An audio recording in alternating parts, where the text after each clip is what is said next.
끝이 중간 발표가 있는 날이어서 그런지 기자분들이 오늘 많이 못 오신 것 같습니다. 그래도 저희가 이거는 이제 보도자료로 잘 정리해서 발표할 예정이니까요. 오늘 말씀 토론 잘 부탁드리겠습니다. 저희 문재인 정부의 권력기관 개혁 입법이 지난해 마무리가 됐습니다. 다 아시다시피 검찰, 경찰, 국정원에 대한 권력기관 개혁을 이 정부가 풀방을 했는데 시즌 1이라는 것이 마무리된 이 시점에서 과연 권력기관의 권한이 분산되었는지, 권력기관 간의 균형과 견제라는 입법 목표는 달성했는지에 대한 여러 가지 의구심이 들고 있는 상황입니다. 그래서 한 번은 이 정부의 권력기관 개혁에 대해서 종합적으로 좀 평가하고 그 한계를 좀 정리하고 넘어가는 자리도 좀 마련할 필요가 있겠다 싶어서 저희들이 문재인 정부의 권력기관 개혁 입법 평가 연속 토론회를 기획을 하게 되었고요. 오늘 그 첫 번째 토론회로 경찰개혁 네트워크의 주체로 경찰개혁 현황과 과제에 대한 토론회를 진행하게 되었습니다. 오늘 사회를 맡으실 행정감시센터 이광수 소장님을 소개해드리고요. 이제 시작을 하도록 하겠습니다.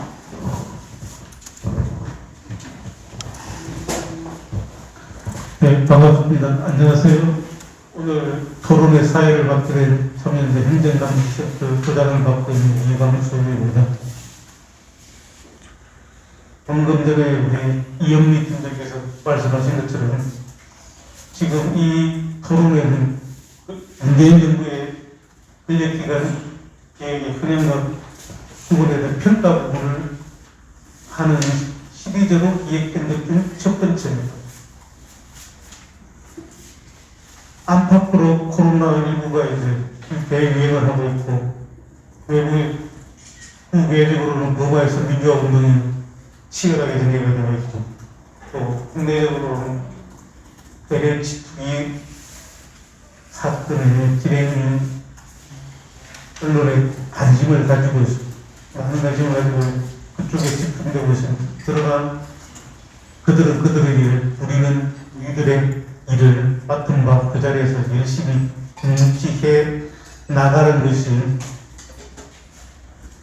우리 사회를 더 발전시키는 길이라고 믿습니다. 오늘 토론회에 참석해 주신 분들은 감사의 말씀을 드리고, 오늘 토론회를 발제자 및 지정 토론자를 소개해 드리겠습니다. 발제는 경찰개혁의 현황과 다음 과제라는 주제로 이창민 민주사회를 위한 변호사님이 해주시겠습니다. 지정 토론은 세 분이 하시고요. 한국교 중부대학교 경찰행정학과 교수님, 양홍석 법무부 유공 변호사님, 이재근 참여연대 권력감시국장 세 분이 연락드렸습니다. 오늘 좋은 토론과 발제 부탁드리고, 잠시 안내 말씀을 드리면은 코로나19 상황이 아직도 단계가 낮아지지 않았는데 발언하실 때도 마스크를 쓰고 해주셔야 되는 상황이라고 합니다. 그래서 전달에 조금 이제 어려움이 있으니까 발음을 좀 천천히 또박또박 해주셨으면 합니다. 네, 감사합니다. 그러면은 발제를 듣겠습니다. 이창민 민주사회를 위한 변호사님 부탁드리겠습니다. 네. 안녕하세요. 민주사회를 위한 변호사 모임 경찰개혁 네트워크의 이창민 변호사입니다. 우선 발제 제목은요, 경찰개혁의 현황과 향후 과제로 했는데요. 네, 그 경찰개혁 현황에 대해서 살펴보기 전에 경찰개혁을 왜 해야 되나, 그리고 그렇다면 바람직한 경찰의 모습은 어떠한 것이며, 그럼 경찰개혁을 하려면 기준과 잣대가 있어야 되는데요.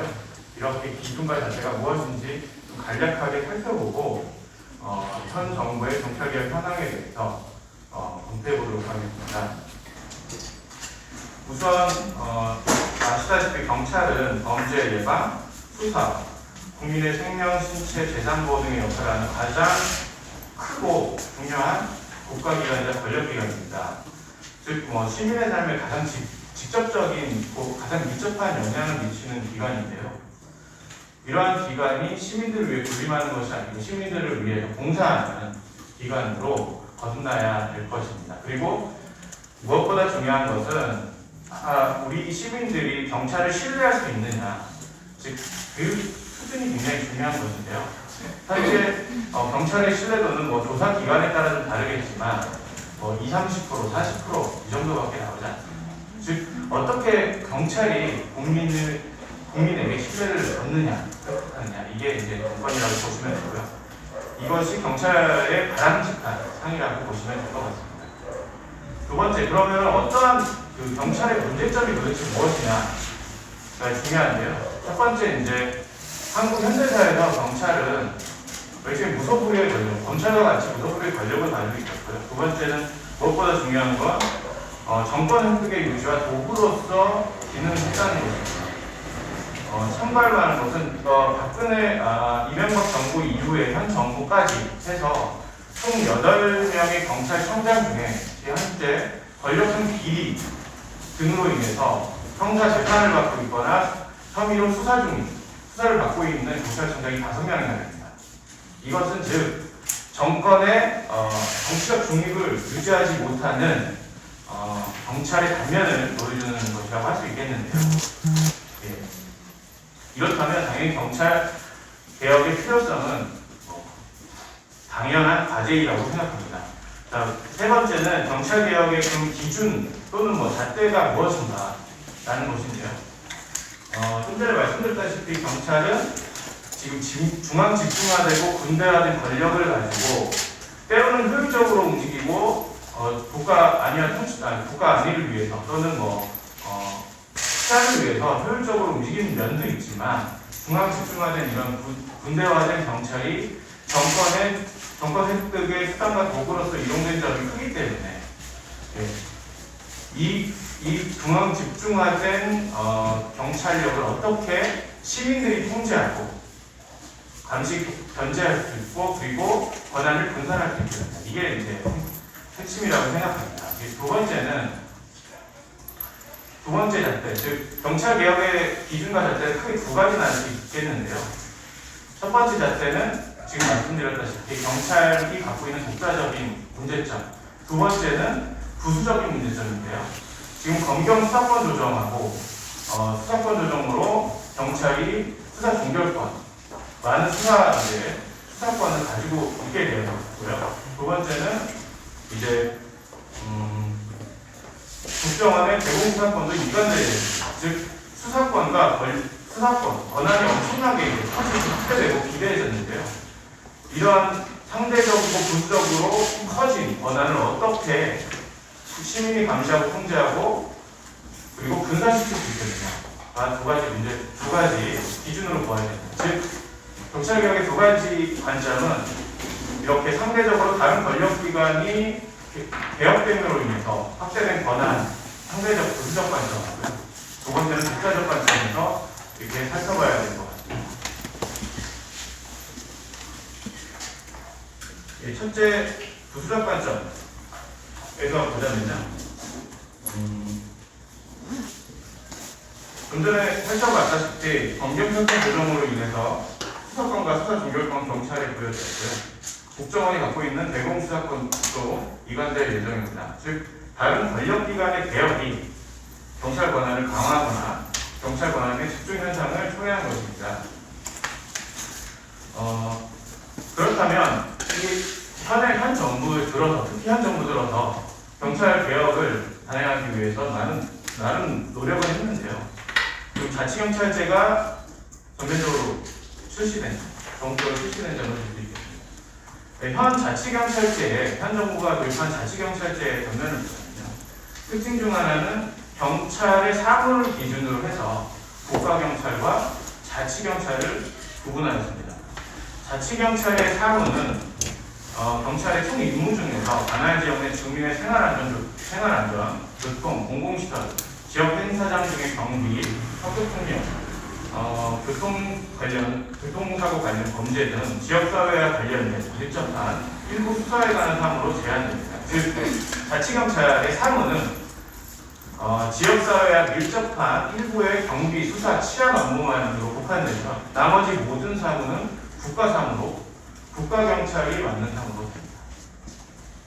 또한 중요한 것은 하나의 자치경찰의 가장 큰 특징 중 하나는 국가경찰과 자치경찰의 사무만 구분될 뿐이고요. 국가경찰의 조직과 인력은 그대로 유지됩니다. 자치경찰의 별도 조직은 전혀 신설되지 않았고요. 자치경찰의 조직 중 하나는 자치경찰과 관련된 조직 중 하나는 시도자치경찰위원회 정도만 신설되어 있고요. 다른 조직은 신설되지 않았습니다. 자치경찰의 신분도 국가공무원으로 유지되고요. 즉 자치경찰 사무는 있는데 자치경찰이 없는 무늬한 자치경찰제를 도입하고 있는 실정이라고 보시면 될 것 같습니다. 이렇다면 아까 제가 말씀드렸다시피 비대해진 경찰권을 상대적으로 비대해진 경찰권의 분산은 기대할 수 없는 구조이고요.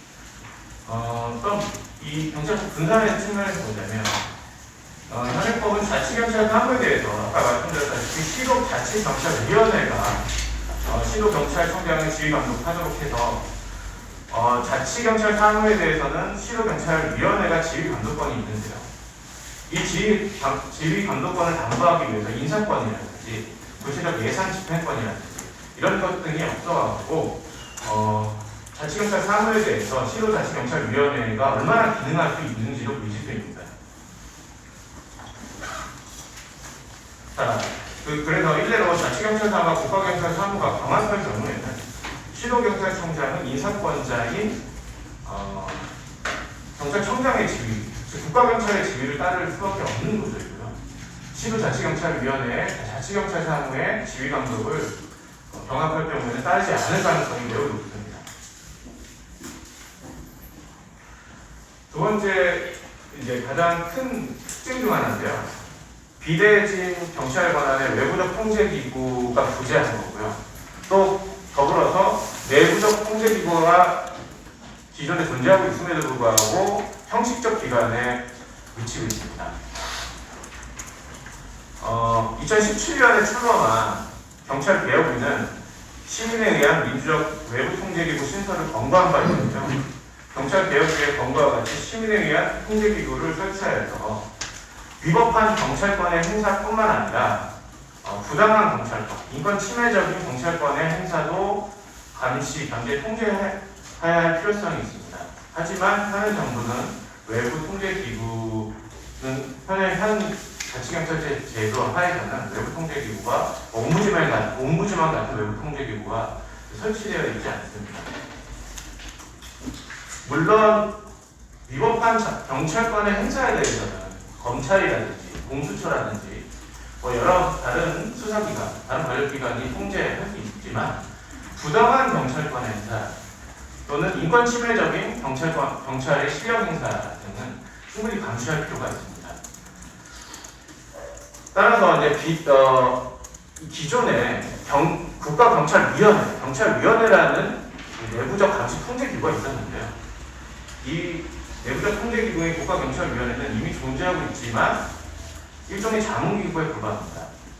즉 인사권이라든지 구체적 예산 집행권 같은 게 부재하기 때문에 형식화되어 있는데요. 이렇게 국가경찰위원회를 실질화하기 위해서 20대 국회에서 한 거의 10개에 가까운 법안이 제출되었는데 모두 임기 만료로 폐기된 걸로 알고 있습니다. 따라서 지금 상대적으로 경찰 권한은 비대해졌는데요. 그럼에도 불구하고 외부적, 내부적 통제기구가 형식화되어 있거나 부재한 것이 현실입니다. 자, 그 다음에 이제 경찰개혁의 독자적인 필요성에 대해서 간단하게 살펴보겠는데요. 말씀드렸다시피 경찰은 이제 국민의 생명, 신체 및 재산 보호와 공공의 안녕, 질서 유지 주요 업무를 하고 있어서 사실행위 실력 행사 비중이 굉장히 높습니다. 즉 국민의 삶과 굉장히 밀접하고 영향을 미치고 있습니다. 그리고 지금 현대사회가 되게 복잡다단해졌기 때문에 경찰의 사실행님이 실력 인사 비중은 날로 증가할 수밖에 없고 증가하는 추세인데요. 특히 현대 한국사에서 중앙집중형의 국가경찰제도는 군대식 경찰을 또 나왔습니다. 이러한 군대식 경찰은 아까 말씀드렸다시피 정권의 수하 그것을 하였고요. 그래서 한국형 중앙집중형 경찰제는 상당히 많은 병폐를 드러냈습니다. 이게 현 정부는 아까 말씀드렸다시피 자치경찰제를 도입해서 수평적 지역적 분산을 꾀하는데요. 이에 더불어서 한 가지 또 중요한 특징 중에 하나는 국가수사본부를 설치했습니다. 이 국가수사본부는 어떻게 봐야 되냐면 물론 다양한 시각이 있겠지만 행정경찰과 수사경찰을 일반 경찰과 수사경찰을 나눠서 수식적 분산을 꾀하는 거고요. 경찰 권한의 수식 분산을 꾀하는 게 하나고요. 그 다음에 국가수사본부를 설치해서 수사만 전담하게 해서 전문화된 인력을 좀 더 이제 수사만 전담하게 해서 수사 전담, 수사 전문 이렇게 경찰력을 확보하기 위한 확보를 꾀해야 됩니다. 그래서 이제 꾀해야 했습니다. 하지만 국가경찰은 그대로 두고 경찰청 산하에 수사를 전담하는 국가수사본부를 두고요. 즉 국가수사본부장이나 국가수사본부는 경찰청장의 지위에서 자유롭지 않습니다.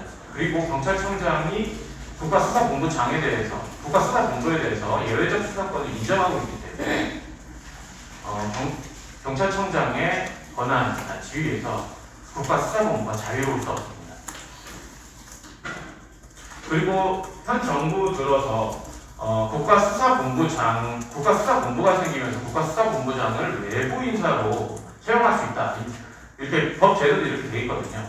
그럼에도 불구하고 경찰청 산하에 경찰청에 있는 다른 이제 내부 인사를 국가수사본부장으로 임명을 해서요.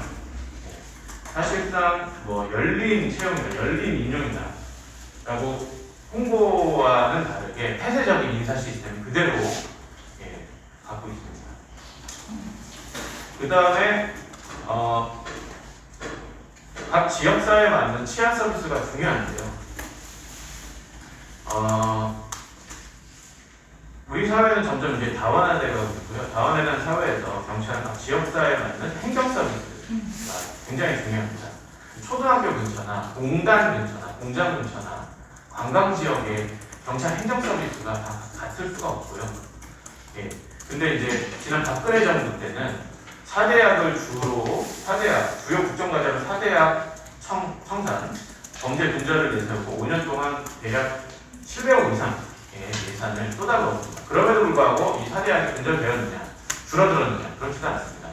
이것은 뭐냐면 획일적이고 중앙집권화된 관료화된 국가경찰을 그대로 유지하고 각 지역사회에 맞는 서비스를 제공하지 않았기 때문에 이런 결과가 나올 수밖에 없었다는 분석이 지배적입니다.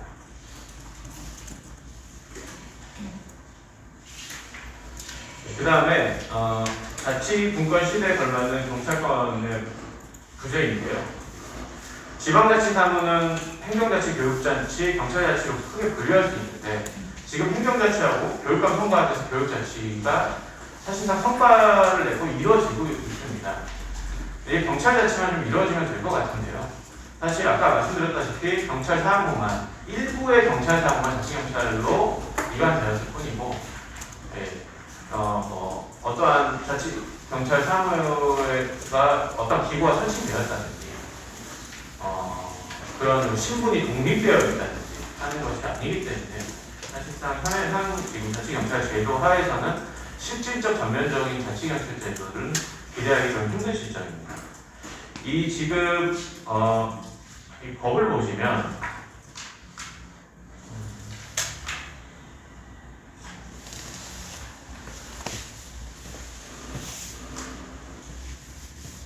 지방자치분권 및 지방행정체제 개편에 관한 특별법 제12조 3항은 국가는 지방행정과 치안행정의 연계성을 확보하고 지역 특성에 적합한 치안 서비스를 제공하기 위하여 자치경찰 제도를 도입하여야 한다라고 규정하고 있습니다. 국가는 자치경찰 제도를 도입해야 하는 것인데요. 예, 법률상에 이렇게 규정되어 있고요. 위 법률에 따라서 2004년부터 자치경찰제는 시행되었어야 하는 법률 위반 상태가 15년 이상 되었고 2021년 현재에 와서야 아까 말씀드린 문화 자치경찰제도가 시행되고 있습니다. 자, 마지막으로 불충분한 정보경찰 개혁에 대해서 말씀드리겠습니다. 일단 현대사회에서 가장 큰 특징이 좀 정보화사회, 지식사회인데요. 우리 행정부, 정부도 지식을 필요로 하고 국가, 시민들의 시안을 확보하기 위해서는 어느 정도의 정보가 필요합니다. 정책을 만들기 위해서 정책 정보라는데요. 치안을 유지하기 위한 치안 정보 등을 필요로 하는데요. 하지만 지금까지 국정원, 지금 없어졌지만 국가안전기획부 등의 정보기관은 정책 정보나 치안 정보가 필요하다는 것을 빌미로 해서 반정부 인사나 일반 시민을 사찰하고 이를 근거로 정치 공작을 일삼은 것은 부인할 수 없는 사실입니다. 더 나아가서 국정원이 수집한 정보는 각 국가기관에 흘러들어가서 현지 가공 통해 확대 재생산을 위해서 정권 유지를 위해서 사용되어 왔습니다. 이러한 패단을 해소하기 위해서는요, 국정원의 국내 정보 수집을 일단 금지할 거예요. 그 역할이 대신 경찰로 그 역할을 경찰이 하게 되었습니다. 또한 경찰개혁의 일환으로 현 정부 들어서 경찰관 직무집행법, 경찰법 개정을 통해서 정보활동의 범위를 비교적 좀 명확하게 하였는데요. 기존의 치안정보를 수집할 수 있다 이렇게 하는데 치안정보의 그런 개념이 뭐냐? 그래서 현 정부 들어서 공공안녕에 대한 위험의 예방과 대응을 위한 정보로 대체하여서 정보활동의 범위를 다시 규정하였습니다. 그런데 재규정한 정보활동의 범위 역시 너무나 추상적이고요. 그동안 법률적 근거 없이 마구잡이로 수집하여 왔던 정책 정보와 관련된 규정은 입법조차 되지 않았습니다. 적어도 미흡한 정보 수집 활동의 폐단을 해소하기 위해서는 탈법적인 정보 수집 행태를 행위 유형별로 좀 나열해서 입법이 필요한데 단지 그냥 치안 정보가 무엇인지만 좀 더 구체적으로 규정한 게 다입니다.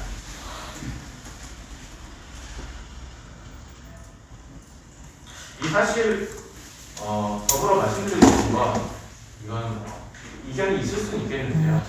자치경찰제를 실질적 전면적으로 실시하면 이런 정보경찰 문제도 사실상 많이 해결이 됩니다. 그 이유는 뭐냐면요. 중앙 집중화된 국가경찰이 전국 단위에서 치안 유지 또는 정책 정보를 마구잡이로 수집할 근거가 사라집니다. 왜냐하면 자치구별로 각 지역 자치경찰제로 되어 있었어요. 이렇게 중앙 집권에 있는 정보가 한 곳으로 흐르는 이 한 곳으로 흐르는 정보가 모든 정부 기관이 공유해서 확대 재생산하는 이런 폐단은 없어질 것이라고 예상은 되는데요. 이것은 사실 제 이견입니다. 예. 자, 나가면서 이제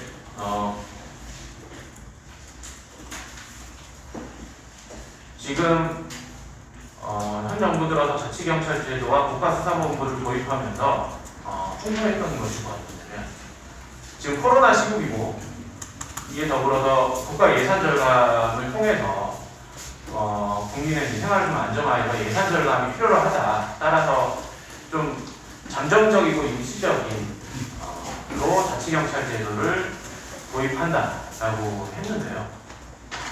근데 이렇게 이제 임시적인 제도의 위험성은 우리 모두 다 알고 있습니다. 우리는 이제 이번에 검경 수사권 조정은 완전하게 달성한 건 아니라고 판단하고 있는데요. 검경 수사권 조정을 달성하기 위해 우리 68년의 시간을 기다려야 했습니다. 이로 인한 폐단은 막대하고요. 이처럼 국민의 경제적 부담을 줄이고자 임시방편으로 불완전한 자치경찰제가 실시되는 이런 제도가 고착화되어 버린다면 언제쯤 다시 경찰개혁을 할 수 있을지 미지수입니다. 특히 가장 중요한 것은 지금 LH 사건 등 다른 검경 사건 조정, 공수처 등 이런 사건에 매몰되어서 경찰개혁은 좀 이렇게 사실 어떻게 표현해야 될지 모르겠지만 등한시대는 있거든요. 별로 언론이나 국민이나 정치권에서 관심을 많이 받고 있는데요. 사실 제가 볼 때는 일반 행정부, 특히 이런 모든 사무들이 경찰로 이관될 수밖에 없기 때문에 경찰권이 상대적으로 엄청 또 확대, 비대해져서 이 경찰 권한, 권력을 어떻게 지금 통제하고 분산해야 될지가 굉장히 중요한 시점입니다. 그래서 이게 누구도 정답은 갖고 있지 않는데요. 이것이 시민사회, 정치권 등을 중심으로 해서 공론화가 이제 활성화됐으면 하는 바람입니다. 이상 발제를 마치겠습니다. 네, 시청자분들이 보고해 주셔서 경찰개혁의